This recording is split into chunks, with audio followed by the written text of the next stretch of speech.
The morning air carried an unusual stillness as hundreds of people began gathering outside the historic cathedral. They came from different corners of the country, some traveling through the night just to be present for this moment. The sky hung heavy with gray clouds, as if nature itself understood the weight of the day ahead.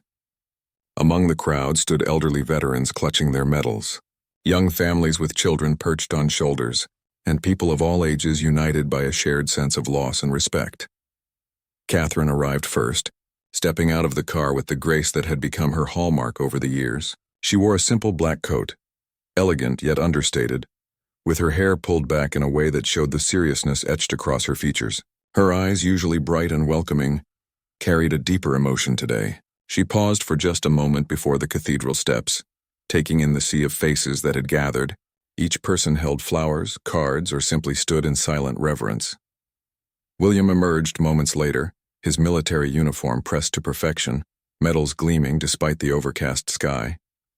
His jaw was set firm, but those who knew him well could see the slight tremor in his hand as he adjusted his jacket. This was not just another royal duty for him. This memorial held personal significance that went beyond protocol and tradition. The crowd seemed to sense this too, their whispers fading to complete silence as the couple stood together at the base of the steps. The cathedral bells began their slow, mournful toll. Each deep note resonated through the morning air, reverberating in the chests of everyone present. Children who had been fidgeting moments before now stood perfectly still, somehow understanding that this was a moment bigger than themselves. Elderly women dabbed at their eyes with handkerchiefs passed down through generations. Men who rarely showed emotion found lumps forming in their throats. Catherine reached for William's hand, a simple gesture that spoke volumes. It was not rehearsed or planned for the cameras. It was simply human. Two people, despite their titles and positions, sharing a moment of vulnerability before stepping into something profound. Their fingers intertwined briefly before they composed themselves, ready to face what lay ahead. The cathedral doors opened slowly, revealing the dimly lit interior where candles flickered like stars in the darkness. The scent of flowers mixed with ancient stone and burning wax created an atmosphere that was both comforting and solemn. Inside, dignitaries and family members had already taken their seats, but all eyes turned toward the entrance as William and Catherine made their way forward. Their footsteps echoed on the centuries-old floor, each step measured and deliberate. Catherine's heels clicked softly, creating a rhythm that seemed to match the beating hearts of those watching. William kept his gaze forward, his military training evident in his posture, yet his free hand occasionally brushed against his side, a small tell of the emotion he was working to contain. As they walked deeper into the cathedral, the faces of those seated became clearer. There were members of the armed forces, their uniforms representing decades of service. There were families who had lost loved ones, their grief still fresh despite the passing of time. There were young people who had never met those being honored, but felt compelled to be present, to bear witness to sacrifice and service. The altar was adorned with photographs, each one telling a story of a life lived in dedication to something greater than oneself. White lilies, symbols of peace and remembrance, surrounded the images in carefully arranged clusters. The soft glow of candles cast dancing shadows across the faces in the photographs, making them seem almost alive, watching over the ceremony about to unfold. Catherine's eyes swept across the memorial display, and for a moment her composure wavered. She blinked rapidly, fighting back the tears that threatened to spill over. William noticed immediately, his hand moving to the small of her back in a gesture of support that only those closest could see. She drew in a deep breath, steadying herself, drawing strength from his presence beside her. The organ began to play, its deep notes filling every corner of the vast space. The music was both beautiful and heartbreaking, chosen specifically to honor those being remembered.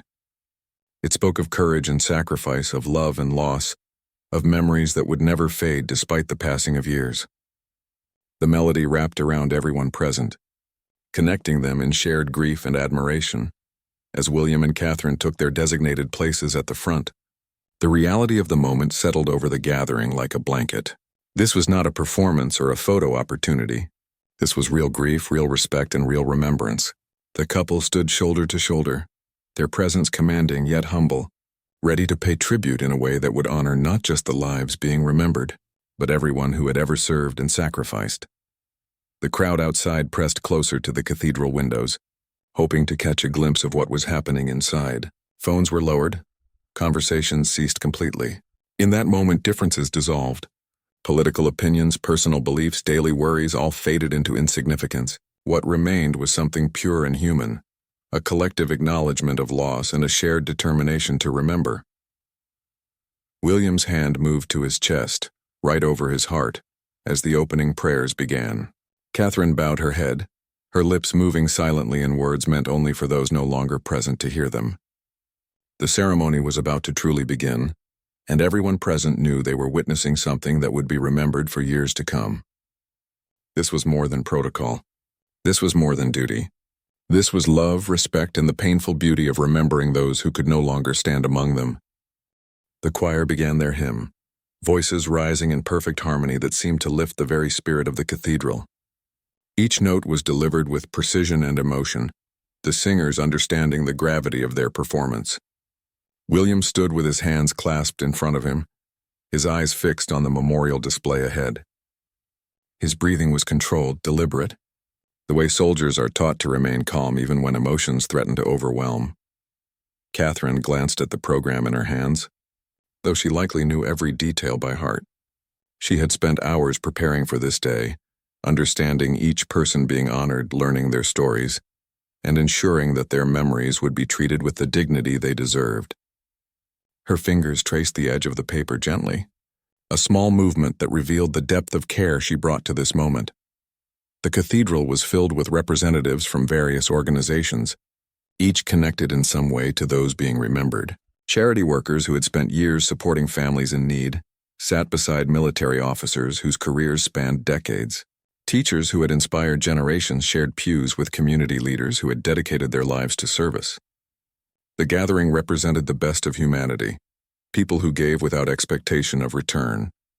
As the hymn concluded, an elderly veteran rose slowly from his seat. His movements were stiff, his body bearing the marks of years and service, but his determination was absolute. He made his way to the lectern with measured steps, his cane tapping softly on the stone floor. The audience watched in respectful silence as he adjusted the microphone and pulled reading glasses from his jacket pocket with trembling fingers. His voice, when he began to speak, was surprisingly strong. He shared memories of camaraderie and sacrifice, of young people who had given everything for beliefs bigger than themselves. He spoke of laughter shared in difficult times, of friendships forged under impossible circumstances, and of the pain that never quite leaves when you lose people you considered family. His words painted pictures that made the photographs on the altar seem to breathe with life once more. Catherine listened with complete attention, her eyes never leaving the speaker's face. Occasionally she would nod slightly, acknowledging a particularly poignant memory or sentiment. When the veteran's voice cracked with emotion, she reached for a tissue from her small clutch, not for herself, but holding it ready should he need it. The gesture went unnoticed by most, but those nearby saw the compassion in her readiness to help. William's expression remained stoic throughout the speech, but his eyes told a different story. They glistened with unshed tears that he refused to let fall, not out of pride but out of respect for the strength being displayed before him. He understood what it cost this man to stand there and speak about losses that still felt fresh, despite the years that had passed. His jaw clenched and unclenched as he fought to maintain his composure. The veteran concluded his remarks and made his way back to his seat, but before he could fully turn away, William stepped forward. The movement was spontaneous, not part of the official program. He met the elderly man halfway, extending his hand in respect. What happened next surprised everyone present. Instead of a formal handshake, the two men embraced, a long moment of shared understanding between those who comprehended the weight of service and loss. The crowd watched in silence, many wiping away tears of their own. This was not the formal, distant royalty of old stories. This was genuine human connection, respect flowing between generations and bridging the gap between positions and titles. When they finally separated, William said something quietly to the veteran, words meant only for him. The older man nodded, squeezed William's shoulder once, and returned to his seat with visible emotion on his weathered face.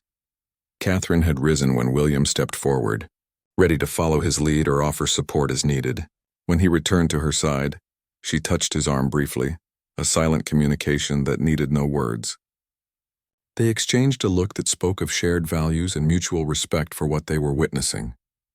In that glance, observers could see the partnership that had sustained them through years of public service and private challenges. The ceremony continued with readings from various speakers, each offering their own perspective on loss and remembrance. A young woman barely out of her 20s spoke about losing her father in service. Her voice shook as she described how his sacrifice had inspired her to pursue work, helping other military families. She spoke of the hole his absence left in her life, but also of the pride she carried knowing he had died, believing in something greater than himself. When she mentioned how her father used to tell her bedtime stories even when exhausted from duty, Catherine's carefully maintained composure finally cracked. A single tear rolled down her cheek, which she quickly brushed away, but not before several photographers captured the moment. It was not weakness they captured, but humanity. Even those in positions of privilege and power understood the pain of loss and the importance of a parent's love. William reached into his pocket and discreetly handed Catherine his handkerchief, a simple square of pressed linen that had probably been carried for exactly this purpose. She accepted it with a small nod of thanks, dabbing carefully at her eyes while trying not to disturb her makeup.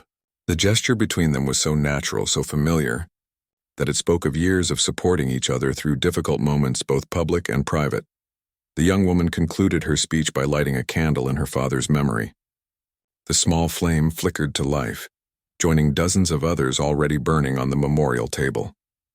Each flame represented a life, a story, a family forever changed by loss. The collective glow of the candles created a warm light that pushed back against the dimness of the cathedral. A perfect metaphor for how memories keep darkness at bay. As she returned to her seat, spontaneous applause broke out, starting from the back of the cathedral and rolling forward like a wave. It was not the polite clapping of formal occasions, but genuine appreciation and support for her courage in sharing such personal pain. William and Catherine joined in, their applause heartfelt and sustained, ensuring the young woman knew her words had been heard and valued. The organ played softly during a moment of reflection, giving everyone present time to sit with their thoughts and memories. Some people closed their eyes and bowed their heads. Others stared at the candles, perhaps seeing faces in the flames. A few held hands with those beside them, drawing comfort from physical connection. The silence was not empty or awkward, but full of unspoken emotions and private remembrances. Catherine reached for William's hand again, and this time she held it openly, not caring who saw or what photographs would appear in tomorrow's papers. This was bigger than image or protocol. This was about being present in a moment of genuine human emotion, acknowledging that even those born into positions of privilege feel loss and grief just as deeply as anyone else. Their joined hands symbolized unity, support, and the strength found in facing difficult moments together rather than alone. The Archbishop rose from his seat, his ceremonial robes flowing as he approached the pulpit. His presence commanded attention not through force, but through the quiet authority of someone who had spent decades comforting the grieving and honoring the departed. He adjusted his reading glasses and surveyed the gathered crowd with eyes that had witnessed countless moments of both joy and sorrow. Throughout his long service, he began speaking about the nature of sacrifice and service, his voice carrying clearly through the acoustically perfect cathedral. His words were not abstract theological concepts, but grounded observations about the human capacity for courage and selflessness. He spoke of ordinary people who made extraordinary choices, not seeking glory or recognition, but simply doing what they believed was right when faced with impossible circumstances. William leaned forward slightly, his attention completely captured by the Archbishop's words.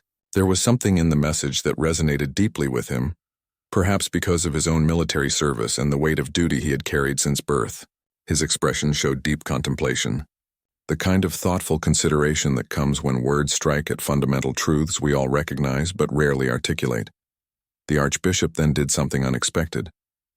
He paused in his prepared remarks and spoke directly about the presence of William and Catherine at the memorial. He noted that their attendance was not obligatory performance but genuine respect and care for those being remembered. He mentioned how their participation helped ensure that these sacrifices would not be forgotten by future generations, that their presence elevated the importance of the memorial in the public consciousness. Catherine shifted slightly in her seat, clearly uncomfortable with being singled out for praise during a ceremony meant to honor others. Her instinct was always to deflect attention away from herself, especially in moments like this. She looked down at her hands, a faint color rising in her cheeks. William noticed her discomfort and gave her hand a reassuring squeeze, silently communicating that this too was part of their role, accepting acknowledgement gracefully even when it felt undeserved. The Archbishop continued, weaving together stories of those being remembered with broader themes about community, responsibility, and the bonds that connect us across generations. He spoke about parents who sacrificed so their children could have better lives, about individuals who stood up against injustice even when it cost them dearly, and about the everyday heroes who never made headlines but whose actions rippled outward in ways they could never have imagined. A military honor guard entered from the side of the cathedral, their boots striking the floor in perfect unison. They carried flags that had flown in various campaigns and conflicts, each one bearing the marks of service. The flags were faded in places. Some showed repairs where tears had been carefully mended, and all carried the weight of history in their folds. The honor guard moved with precision and dignity, taking their positions flanking the memorial display. William stood immediately as the flags passed, his military training evident in the crispness of his posture and the precision of his salute. Catherine rose beside him, her hand over her heart in respect. Everyone in the cathedral followed suit, the collective movement creating a powerful wave of acknowledgement. The rustle of clothing and shuffle of feet faded quickly back into reverent silence as the flags were formally presented. One by one, names were read aloud. Each name was followed by a brief pause, a moment for that person's life to be acknowledged individually. The list included people from different backgrounds and regions, united only by their service and sacrifice. Some names prompted visible reactions from those in attendance, family members or friends who still carried these losses with them every day. Others were names known only to a few, but treated with equal respect and honor. Catherine watched as family members were invited forward to receive commemorative medals.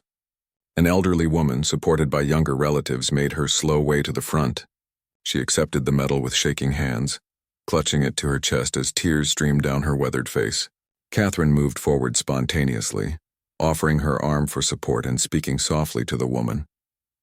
The exchange was brief but clearly meaningful, the older woman nodding and managing a small smile through her tears.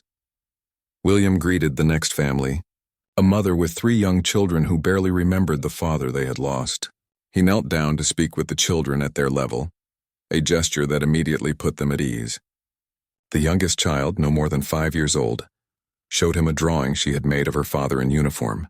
William examined it carefully, asking questions about the picture and listening to her answers with complete attention. The mother watched with gratitude evident on her face, knowing her children would remember this moment of validation and respect.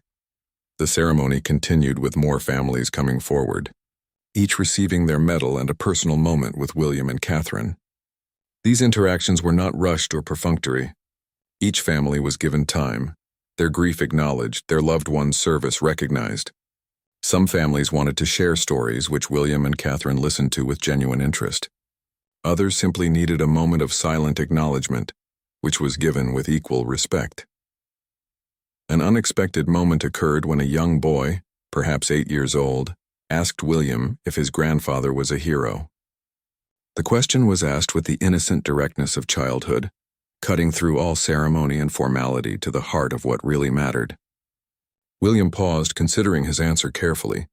He told the boy that yes, his grandfather was absolutely a hero, and that the boy should be very proud. He added that the best way to honor his grandfather would be to remember his stories and try to live with the same courage and kindness. The boy nodded solemnly, clearly taking the words to heart. His mother mouthed a silent thank you to William, her eyes bright with tears. Catherine offered the boy a small smile and gently touched his shoulder, a gesture of comfort and encouragement. The family returned to their seats, the boy clutching his medal carefully and whispering to his siblings about what William had said. As the medal presentations concluded, the atmosphere in the cathedral shifted slightly. The formal structure of the ceremony was giving way to something more organic and emotionally raw. People were no longer just observers but active participants in a collective act of remembrance. The boundaries between those on stage and those in the pews had blurred, creating a sense of shared experience and common purpose. The choir began another hymn, this one more uplifting than the opening pieces. The melody spoke of hope and continuity, of life moving forward while honoring what came before. Some people in the congregation joined in singing, their voices blending with the trained choir in an imperfect but deeply moving harmony. Catherine sang softly, her musical training evident in her clear tone. William did not sing, but stood with his eyes closed, simply listening and being present in the moment. During the hymn, sunlight suddenly broke through the clouds outside, streaming through the cathedral's stained glass windows. The colored light painted patterns across the stone floor and illuminated the faces of those gathered. It felt almost symbolic, as if nature was adding its own tribute to the memorial. People looked up at the transformed light, some seeing divine meaning in the timing, others simply appreciating the beauty of the moment. When the hymn ended, there was a lengthy pause. No one rushed to fill the silence. It was as if everyone present needed time to absorb everything they had experienced, to let the weight of emotion and memory settle into something they could carry forward. William and Catherine remained standing, united in their stillness, providing a focal point for the collective grief and respect filling the ancient space. The time came for William to deliver his prepared remarks. He had worked on this speech for weeks, revising and refining until every word carried the weight and respect he wanted to convey. As he approached the lectern, he carried his notes in hand, though those close to him suspected he had memorized every line. His movements were measured, his expression serious but not closed off. This was a man preparing to speak from both official position and personal conviction. He placed the papers on the lectern and took a moment to look out at the assembled crowd. His eyes moved across the faces, seeing individuals rather than a mass of people. He saw the elderly veterans with their proud postures despite physical frailty. He saw the young families trying to help their children understand the gravity of the occasion. He saw the bereaved still carrying their grief like a weight that never quite lightened. He saw people who had traveled great distances just to be present for this moment of collective remembrance. When he began speaking, his voice was steady but filled with emotion that he no longer tried to fully contain. He spoke about the debt owed to those who had served and sacrificed, acknowledging that words alone could never adequately express the gratitude felt by a nation. He spoke about how freedom and security, things often taken for granted, were built on the sacrifices of individuals who chose duty over comfort, service over safety. His remarks included personal reflections on his own military service, drawing connections between his limited experience and the far greater sacrifices made by those being remembered. He spoke with humility about how his time in uniform had given him just a glimpse of the challenges faced by service members and their families. He acknowledged that wearing the uniform created a bond that transcended rank and circumstance, connecting everyone who had ever chosen to serve. Catherine watched him with visible pride, seeing not just her husband but someone speaking profound truths about duty and sacrifice. She knew how much thought he had put into these words, how many late nights he had spent ensuring his message would honor, rather than diminish, the memories of those being recognized. Her expression showed both love and respect, the two emotions blending into something deeper than either alone. William then shifted to speak about the families left behind, the invisible cost of service that extended far beyond the individual who wore the uniform. He spoke about children growing up without parents, spouses learning to navigate life alone, and parents facing the unnatural grief of outliving their children. His voice thickened with emotion as he described the ripple effects of loss, how sacrifice echoed through generations and changed the trajectory of entire families.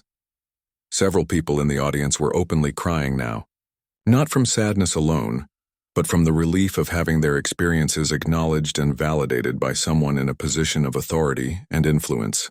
A middle-aged woman in the fourth row clutched a photograph to her chest, rocking slightly as tears streamed down her face.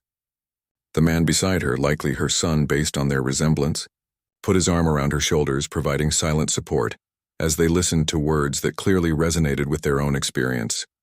William looked directly at the memorial display as he spoke his next words, addressing those who were no longer present to hear them. He spoke about how their sacrifices had not been in vain, how the world they had helped protect continued forward with the freedom and opportunities they had fought to preserve. He promised that their memories would be kept alive, passed down to future generations so that the cost of Peace and security would never be forgotten or taken lightly. He then acknowledged Catherine's presence and role in supporting military families through her charitable work. This was not self-aggrandizement, but an honest recognition of efforts that often went unnoticed by the general public. He spoke about her commitment to ensuring that families of service members received the support they deserved, her work visiting military bases and hospitals, and her dedication to keeping these issues visible in public consciousness. Catherine looked surprised and slightly embarrassed by the public acknowledgement. She had always preferred working quietly behind the scenes, letting the causes speak for themselves rather than seeking recognition. But William's words were not about praise. They were about showing that remembrance and support were not just ceremonial duties, but ongoing commitments that required sustained attention and action. As William approached the conclusion of his speech, his composure began to crack more visibly. His voice wavered slightly, and he paused to collect himself before continuing. He spoke about hope, about how even in the face of loss and grief there was meaning in remembering and honoring those who had given so much. He talked about the responsibility carried by those left behind to live lives worthy of the sacrifices made on their behalf. His final words were simple, but powerful. He thanked those being remembered for their service and sacrifice. He thanked their families for their strength and resilience, and he committed that as long as he had a voice and platform, he would ensure their stories continued to be told, and their contributions continued to be recognized. As he finished, he stepped back from the lectern and stood in silence, his head bowed in a final gesture of respect. The cathedral erupted in sustained applause, louder and more passionate than before. People stood, not because protocol demanded it, but because they felt compelled to show appreciation for words that had clearly come from the heart. William looked genuinely moved by the response, nodding in acknowledgement but deflecting the applause back toward the memorial, gesturing to remind everyone who truly deserved recognition. Catherine met him as he stepped down from the platform, embracing him briefly, but meaningfully. The hug was caught by dozens of cameras, but in that moment, they seemed unaware or unconcerned about the scrutiny. It was a genuine moment of connection between two people who had just navigated something emotionally challenging together. When they separated, Catherine brushed something from William's shoulder, a small gesture of care and support that spoke volumes about their relationship. The ceremony moved into its final phase, with the laying of wreaths at the memorial. William and Catherine were first, approaching with a large wreath of poppies and white flowers. They placed it carefully at the base of the memorial display, both taking a moment to bow their heads in prayer or contemplation. The wreath was beautiful but simple, its message clear in its symbolism of remembrance and peace. Other organizations and groups followed, each laying their own wreaths. Military units, veteran organizations, community groups, and families all added their tributes. The memorial became surrounded by flowers, a garden of remembrance that transformed the solemn stone space into something alive with color and meaning. Each wreath represented not just the organization that placed it, but all the individuals connected to that group who could not be present. A young soldier, barely out of training, approached to lay a wreath on behalf of his unit. His hands shook as he carried it forward, clearly nervous about performing this duty in front of so many people and such distinguished company. As he placed the wreath, he fumbled slightly and it tilted awkwardly. Before he could correct it, William stepped forward and helped him adjust it, offering a few quiet words that made the young soldier smile despite his nervousness. The gesture was small but significant. It showed that rank and position did not create barriers to simple human kindness and support. The young soldier saluted William, who returned the salute with precision and respect. As the soldier returned to his position, his bearing had changed.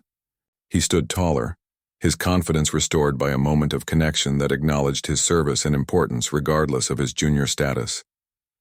Catherine moved among the families who had laid wreaths, speaking briefly with many of them. She had a gift for these interactions, making each person feel seen and heard without the exchange becoming perfunctory or rushed. She asked questions, listened to answers, and responded with genuine interest and compassion. Her presence provided comfort to many who were struggling with grief that time had not yet healed. The cathedral bells began to toll again, each strike marking another moment of silence and reflection. The sound was both mournful and beautiful, ancient bells that had marked countless significant moments throughout history, now adding their voice to this memorial. People throughout the cathedral closed their eyes, some in prayer, others simply lost in their own thoughts and memories triggered by the ceremony. Outside, the crowd that had gathered had grown even larger. Hundreds more people had arrived throughout the ceremony, unable to gain entrance but determined to be present in whatever way they could. They stood in quiet solidarity, listening to the bells and feeling connected to the memorial happening inside. Some held their own candles, creating points of light in the gray afternoon. Others simply stood with heads bowed, paying their respects in silence. Inside the cathedral, a children's choir filed in, their young faces serious with understanding of the occasion's importance. These were students from a local school that had strong connections to military families. Many of the children had parents, siblings, or relatives who served. They understood loss and sacrifice in ways most children never had to contemplate. Their teacher, a woman who had lost her own brother in service, conducted them with visible emotion. The children's voices rose in song, pure and clear. They sang a hymn about hope and remembrance, their youth and innocence adding a layer of poignancy that adult voices could never achieve. Several people in the congregation broke down completely at the sound, the contrast between childhood purity and the harsh realities being memorialized proving too much to bear. Catherine reached for a tissue again, not even trying to hide her tears now. William's eyes were visibly wet, though he continued to maintain his composure as best he could. The hymn concluded, and the children filed out as quietly as they had entered. But their impact lingered in the cathedral, a reminder that the choices made by one generation rippled forward to affect those who came after. The children represented both the reason for sacrifice and the responsibility of remembrance. They were the future that had been protected and preserved through the service of those being honored. The Archbishop returned for the final blessing and dismissal. His words spoke of peace and continuity, of carrying forward the memories and lessons of those who had passed. He blessed the gathered congregation and asked them to go forward with renewed commitment to living lives worthy of the sacrifices they had witnessed and remembered. His prayer included specific mention of families still grieving, asking for comfort and strength in their continued journey through loss. As the formal ceremony concluded, there was no immediate rush to leave. People seemed reluctant to break the spell of the moment, to return to ordinary life after experiencing something so profound.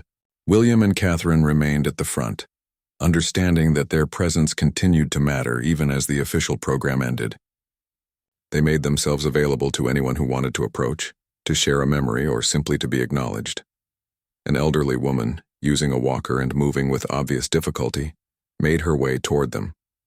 Her family tried to help, but she waved them off, determined to make this journey on her own strength. Catherine noticed her struggle and moved to meet her halfway, offering her arm for support.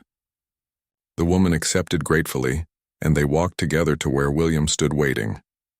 The woman revealed that she was 93 years old and had lost her husband in service more than 50 years ago.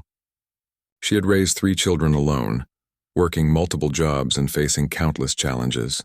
But she had never remarried, she explained, because her husband had been the love of her life and no one could replace him. She had come today because she wanted to honor his memory one more time while she still could. William listened intently to her story, asking questions about her husband and what he had been like. The woman's face transformed as she spoke about him, the years falling away as memory brought him back to life for a few precious moments. She described his laugh, his dreams for their future, and how proud he would have been of their children and grandchildren. Catherine held her hand throughout, providing physical support and emotional connection. Before the woman left, William did something that surprised everyone nearby. He asked if he could hug her, acknowledging that it was forward but feeling it was the right gesture. The woman laughed through tears and opened her arms. The embrace lasted several seconds. 2 people from vastly different circumstances connected by shared humanity and respect for sacrifice. When they separated, the woman patted William's cheek affectionately and told him his grandmother would be proud of the man he had become. The mention of his grandmother visibly affected William. His own grief, usually kept private and controlled, showed plainly on his face for a moment. Catherine moved closer, her presence a reminder that he did not have to bear everything alone. The elderly woman noticed the shift and apologized for bringing up painful memories. William assured her there was nothing to apologize for, that remembering was exactly what they were there to do. Even when memory brought pain, more people approached. each with their own story, their own connection to the memorial. A middle-aged man showed William a photograph of his son, killed in action at just 22 years old. A young woman thanked Catherine for her advocacy work, explaining how it had helped her access support services after her husband's death. A group of veterans presented them with a regimental flag, asking them to keep it as a symbol of the bond between the military and the nation it served. William and Catherine accepted each story, each gift, each expression of gratitude with the same attention and respect. They did not check watches or show signs of impatience. This was not a duty to be completed, but a privilege to be honored. Their willingness to stay and engage transformed what could have been a formal, distant ceremony into something personal and meaningful for everyone present. A photographer captured a moment that would become iconic. Catherine was kneeling beside a young boy, probably around 6 years old, who was crying. She had pulled him into a gentle embrace, and over his shoulder, her face showed such genuine compassion and sadness that it was impossible to doubt the authenticity of her emotion. William stood nearby, his hand on the boy's mother's shoulder, providing support while Catherine comforted the child. The image would later appear in newspapers around the world, representing the human face of remembrance. Eventually, the cathedral began to empty as people slowly made their way out. But William and Catherine stayed until the last person who wanted to speak with them had that opportunity. It was nearly 2 hours past the scheduled end of the ceremony before they finally prepared to leave. Their staff had long since stopped trying to keep to the timetable, recognizing that some things were more important than schedules. Before departing, William and Catherine returned to the memorial display one final time. They stood together in silence, looking at the photographs and flickering candles. Catherine reached out and touched one photograph gently, a young woman in military uniform with a bright smile and hopeful eyes. William placed his hand over Catherine's, and they stood that way for a long moment, united in their tribute. As they finally turned to leave, they noticed that several candles had burned out. Without hesitation, William reached for a long candle lighter kept nearby and began relighting them. Catherine helped, steadying his hand when needed, making sure each flame was strong and steady. It was a simple act, but deeply symbolic. Even when remembrance faltered or faded, it could be rekindled by those who cared enough to tend the flame.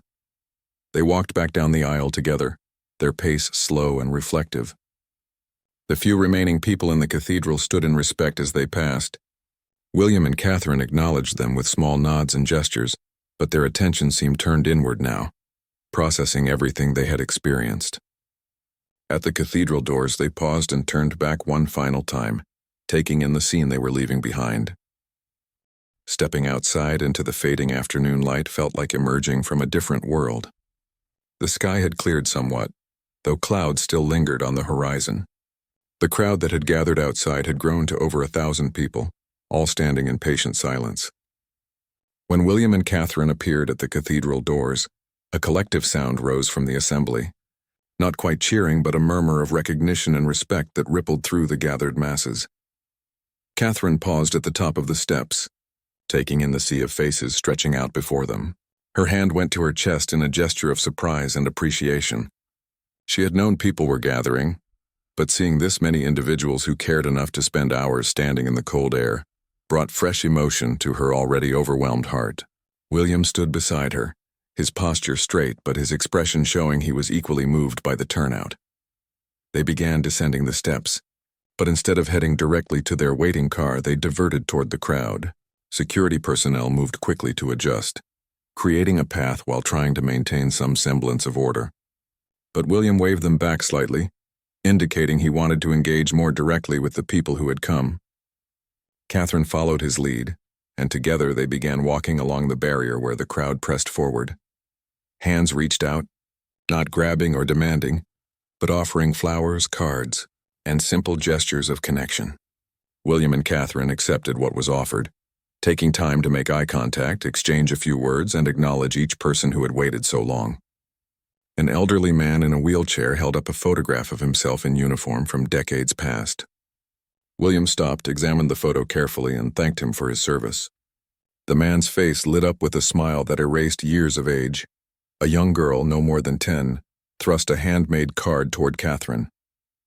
The card featured a drawing of a rainbow and the words "Thank you for remembering," written in careful child's handwriting. Catherine accepted it with visible delight, kneeling down to the girl's level to thank her personally. She asked the girl's name, complimented her drawing, and spoke with her for several moments while the crowd around them watched with appreciation for the attention given to one small child. The impromptu walkabout continued for nearly 20 minutes, far longer than anyone had scheduled or expected. Staff members shifted nervously, aware of other commitments and security concerns, but neither William nor Catherine showed any indication of rushing. This was important, perhaps more important than whatever awaited them next. These were people who had given up their time, braved the cold, and stood for hours just to be part of remembering. They deserved acknowledgement. A veteran in full dress uniform saluted as William approached. William returned the salute with crisp precision, then extended his hand for a shake. The veteran's eyes welled with tears as he explained that he had served with several of the people being memorialized today. He expressed gratitude that they had not been forgotten, that their service still mattered years or decades after their deaths. William assured him that as long as people like him kept the memories alive, the fallen would never truly be forgotten. Catherine found herself speaking with a group of young mothers, several with babies in strollers or toddlers held in their arms. They explained they were military spouses, and they had brought their children to teach them about service and sacrifice from an early age. Catherine spoke with them about the challenges of military life, the strength required to maintain families through deployments and uncertainty. She shared that while she could never fully understand their experience, she had tremendous respect for what they endured. One of the mothers mentioned how isolated military families sometimes felt, how civilian society often seemed disconnected from the realities of service life. Catherine listened carefully, asking questions about what kinds of support would be most helpful. She pulled out a small notebook from her bag and actually took notes, promising to follow up on several of the suggestions. The mothers seemed astonished that their input was being taken seriously and documented, that their voices might actually influence policy or programs. As William and Catherine continued along the crowd line, photographers captured countless images.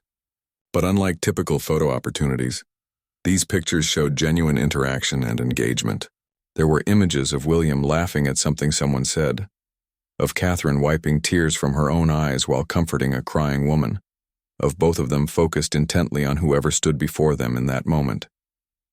These were not posed or artificial, but documentary evidence of real human connection.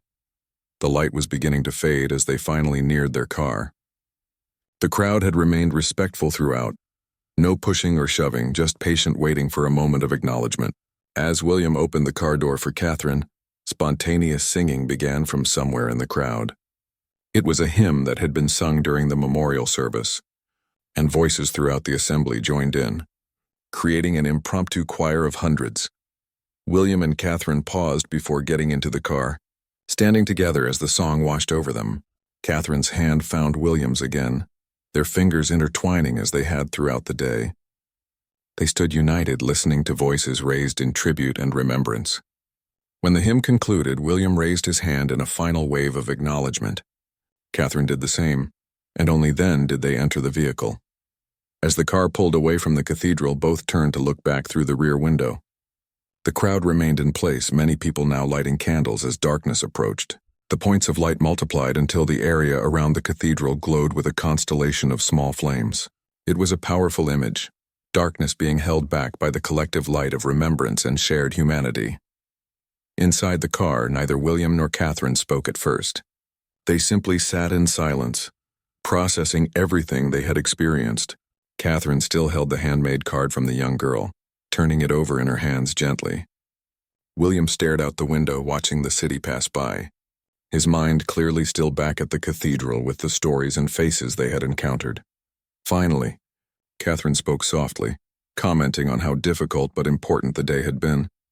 William nodded in agreement, adding that days like this reminded him why their work mattered, why showing up and being present made a difference even when words felt inadequate. They discussed several of the people they had met. The elderly woman who had lost her husband 50 years ago, the young boy who had asked if his grandfather was a hero, the veteran who had served alongside those being memorialized. Their conversation revealed the depth of their engagement with the day's events. They had not simply attended and performed required duties. They had absorbed the stories, felt the grief and recognized the ongoing impact of service and sacrifice on countless lives. This was not about obligation or public image. This was about bearing witness and ensuring that remembrance remained active and alive, rather than relegated to dusty history. As they drove through the city, people on the streets recognized the car and stopped to watch it pass. Some waved, others simply stood in respect. The memorial had been broadcast and was already making news, the images of William and Catherine's emotional participation spreading rapidly. But inside the car, they seemed unaware of or uninterested in the public reaction. Their focus remained on what they had witnessed and participated in. Catherine mentioned that she wanted to follow up on several of the conversations from the day. She pulled out her notebook and reviewed the notes she had taken, already thinking about next steps and how to turn empathy into action. William listened, offering suggestions and support, the two of them already planning how to extend the day's work beyond a single ceremony into sustained commitment and follow-through. The car eventually arrived at their destination, but before getting out, they sat for a moment longer. William turned to Catherine and thanked her for being beside him through such an emotionally challenging day. She responded that there was nowhere else she would have been, that these moments of genuine importance were what made everything else worthwhile. They exited the vehicle together, once again presenting a united front, but carrying with them the weight and meaning of a day spent honoring sacrifice. News coverage that evening showed extensive footage from the memorial. Commentators noted the genuine emotion displayed by William and Catherine, contrasting it with more formal royal appearances. Experts discussed the importance of visible leadership in maintaining public support for veterans and military families. Social media filled with images and reactions, people from around the world expressing appreciation for the tribute and the manner in which it had been conducted. But perhaps the most significant response came from military families themselves, who shared stories of feeling seen and valued. They posted about how meaningful it was to have national figures take time not just to attend a ceremony, but to truly engage with the human cost of service. Many mentioned specific interactions they had witnessed or been part of, describing how a few words or a moment of attention had provided comfort they did not expect to find. In the days that followed, William and Catherine maintained their commitment to the issues raised during the memorial. Catherine scheduled visits to